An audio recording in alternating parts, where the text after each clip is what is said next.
Hi అండి, ఈరోజైతే టేస్టీగా సాంబార్ ఇడ్లీని తయారు చేసి చూపిస్తున్నానండి. కుక్కర్ తీసుకొని దాంట్లోకి ఒక గ్లాస్ కందిపప్పు, ఒక గ్లాస్ పెసరపప్పుని వేసుకోండి. తర్వాత 2 సార్లు కడిగేసి కొంచెం వాటర్ పోసి పక్కన పెట్టేయండి.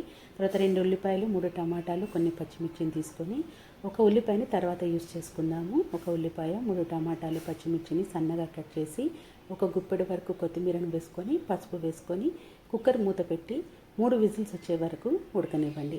ఆవిరంతా పోయిన తర్వాత కుక్కర్ మూత తీసేసి పప్పు గుత్తితో మెదుపుకోండి.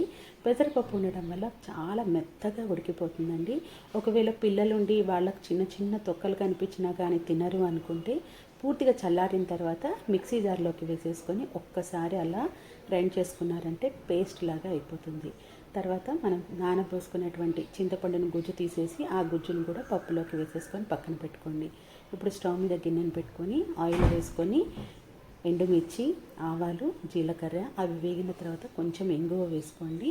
ఆ తర్వాత కరివేపాకును వేసుకొని సన్నగా కట్ చేసుకున్నటువంటి ఉల్లిపాయను కూడా వేసేసుకొని ఫ్రై చేసుకోవాలి. ఈ ఉల్లిపాయని మనం పూర్తిగా ఫ్రై చేయకుండా కాస్త మెత్తబడితే సరిపోతుందండి, ఎక్కువ ఫ్రై చేయాల్సిన అవసరం లేదు. అలా అయిన తర్వాత కుక్కర్లోని పప్పుని మొత్తం కూడా గిన్నెలోకి వేసుకోండి. అలాగే కుక్కర్లో నీళ్లు పోసుకొని ఆ వాటర్ని కూడా వేసేసుకొని సరిపడినంత ఉప్పును వేసుకోండి, సరిపడినంత కారాన్ని వేసుకోండి. చాలా సింపుల్గా, చాలా రుచికరంగా పెసరపప్పుని వాడుతున్నాం కాబట్టి చాలా హెల్తీగా కూడా ఉంటుంది. తప్పకుండా మీరు ఈ ప్రాసెస్లోనైతే సాంబార్ని అయితే ప్రిపేర్ చేసుకోండి. తర్వాత దీంట్లోకి 1 స్పూన్ వరకు సాంబార్ పొడిని లేదా రసం పొడినైనా వేసుకున్నా కానీ టేస్ట్ చాలా బాగుంటుంది. దాదాపు ఒక 20 నిమిషాల పాటు ఉడకనివ్వాలి. ఈలోపు మనం చిట్టి ఇడ్లీని వేసుకుందామండి. ఈ ఇడ్లీ పాత్రను నేను స్పెషల్గా పిల్లల కోసమే తీసుకున్నాను. ఒకసారి వాష్ చేసి ఆరబెట్టేసుకొని ఆయిల్ తోటి కొంచెం ఆయిల్ అప్లై చేయండి. అప్పుడు కింద అంటుకోకుండా వస్తుంది. తర్వాత పిండిని కూడా ఎక్కువగా వేసుకోకుండా కొంచెం గుంటకి సరిపడినట్టు వేసుకుంటే కొంచెం పొంగి పైకి వస్తుంది. ఇలా అన్ని ప్లేట్లను కూడా వేసుకొని ఈలోపే పాత్రని స్టవ్ మీద పెట్టేసుకొని హీట్ చేసుకోవాలి. తర్వాత పాత్రలన్నీ కూడా పెట్టేసుకొని ఫ్లేమ్ని సిమ్లో పెట్టేసుకొని మూత పెట్టేసుకున్నారంటే 5 నిమిషాల్లో చిట్టి ఇడ్లీ కూడా తయారైపోతుంది.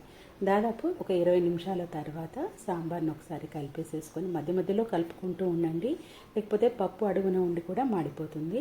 20 నిమిషాల తర్వాత స్టవ్ ఆఫ్ చేసేసేయండి. ఇప్పుడు ఒక బౌల్లోకి సాంబార్ని తీసుకొని చిట్టి ఇడ్లీని వేసుకుంటే ఎంతో రుచికరంగా ఉండి అండ్ హెల్తీగా ఉండే ఇడ్లీ సాంబార్ అయితే తయారైపోతుంది. స్పెషల్గా పిల్లల కోసం అయితే ఇలా చిట్టి ఇడ్లీ తయారు చేయండి.